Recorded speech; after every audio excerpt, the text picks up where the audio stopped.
Hi there, I'm Jessie Smith from the University of Colorado Boulder, and today I'm presenting the findings from our research, which was conducted in collaboration with the Kiva Microfunds organization and Tulane University. So here's a roadmap of this talk, and I'll begin by going over the motivation and introduction for this work. In recent years, there's been increased concern about algorithmic bias and discrimination in the domain of information retrieval, which has led academics and industry practitioners to become quite interested in improving the fairness of their recommender systems. And although this increased interest in fairness is promising, there are some gaps in this research area that still remain. First, the application of machine learning fairness research has been limited in part because the organizational structures that fairness emerges within are understudied. And second, published research in machine learning often considers only one protected group of stakeholders that fairness should be considered for, which is an unrealistic constraint for most applications. And finally, there's a lack of research that explores the complexity of real-world organizational practices around fairness, which sometimes results in an oversimplification of the concept of fairness. And this means that results from fairness-aware machine learning research often lack relevance for practitioners. To explore some of these complex challenges and gaps in the research discipline, we partnered with Kiva to understand how fairness could be enacted through their recommendation platform. So Kiva Microfunds is a nonprofit organization that uses microlending to provide access to capital for individuals, especially in the developing world, who are financially underserved or excluded. The key stakeholders at Kiva include the lenders or end users of the online Kiva marketplace who fund loan opportunities for Kiva's borrowers and lending partner organizations, the lending partners, who are typically non-governmental organizations or microfinance institutions in borrowers' local communities who support the borrowers in the loan application and repayment process. The borrowers, such as Asunta on this slide, who are the individuals and small groups who ultimately receive loans from Kiva. The organization Kiva itself, which has an interest in keeping money flowing through their online marketplace by helping lenders find borrowers that they would like to lend to. And Kiva currently recommends loan opportunities to lenders in a variety of ways, and they plan to incorporate more recommender systems into the design of their platform in the future. But fairness requirements at Kiva are driven by an internal motivation rooted in the organization's philanthropic mission of improving global financial inclusion. And this means that Kiva's recommendation ecosystem is vital to the success of these equity-promoting efforts. In this research, we define fairness logics as the organizing principles and patterns of practice that guide and shape how individuals carry out fairness in their own work. To explore how fairness could be enacted in Kiva's recommendations, we conducted an interview-based study with 23 employees from Kiva to understand how they enact various different fairness logics in their work. Specifically, we sought to explore 3 research questions with this research. So first, what fairness logics are present in Kiva's socio-technical ecosystem of loan recommendations, and which stakeholders are prioritized by these different logics? Second, how might these fairness logics complement or conflict with one another? And third, in what way do design interventions prioritize different fairness logics or different stakeholders? So now I'll briefly describe our methods for this research. For this study, we recruited 23 Kiva employees, each with a job role that related to loan recommendations on Kiva's website. During these interviews, we asked participants about their role at Kiva, how they apply the value of fairness in their work, challenges they experience when applying the value of fairness in their work, and how they interact with different technologies at Kiva. To analyze our interview data, we conducted a version of thematic analysis with one round of open coding to elicit themes from the data. And for our final round of coding, we deductively categorized our data by matching participant responses with their underlying fairness logics. We also identified where there were overlaps between logics and tensions among these fairness logics. So now I'll turn to the findings that we uncovered from this analysis.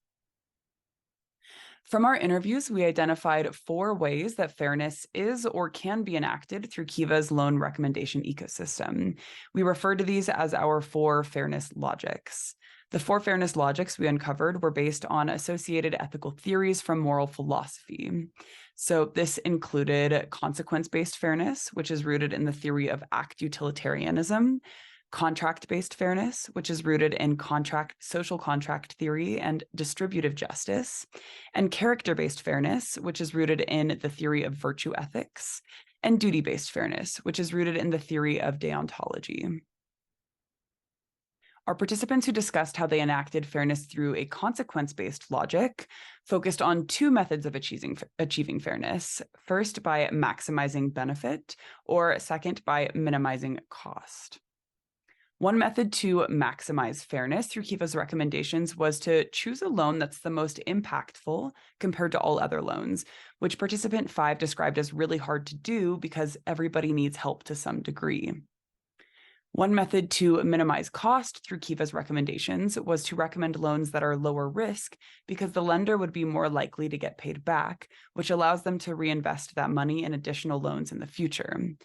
And it's important to note here that repaying lenders could be related to fairness concerns and that we might want to ensure that we are fairly distributing utility or positive outcomes within the system. But this is also a gray area because repaying lenders could also simply align with normative claims that more money in the system is better, which is related to but not the same as a fairness concern. Now, when our participants' fairness logics aligned with contract-based fairness, it was always focused on enabling equality of opportunity, which requires that everyone has a fair chance to receive benefits from a system. Participant 19 described that since Kiva's mission is to make sure that those who are most financially excluded are the ones getting funding, something that would be in line with this mission would be making sure that those who are financially excluded are the first ones seen on the site. Now, when our participants' fairness logics aligned with character-based fairness, they typically explored the decision-making process that lenders go through when deciding who is worthy of a loan. Our participants believed that different lenders were more or less comfortable applying a character-based fairness logic and serving as an arbiter of which borrowers might be most worthy. This was described by participant 23, who said, there are some lenders who don't like choosing which loans to fund because they don't believe in themselves as an arbiter who deserves funding. Now, the final logic we identified from our interviews was the duty-based fairness logic, which confronts the rules, duties, responsibilities, and accountability that Kiva has towards its various stakeholders. We see duty-based fairness as more of a meta logic because any rules that could be chosen for the platform, and depending on which rules are chosen, they could overlap with or conflict with any other fairness logic. For example, participant 1 described that Kiva has a duty to its borrowers by making sure that the recommender system is not further perpetuating systemic racism or lack of access for certain borrowers.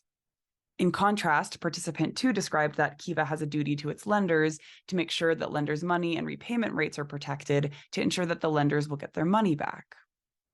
And these findings led us to begin exploring how some of these logics might come into conflict or be in tension with one another.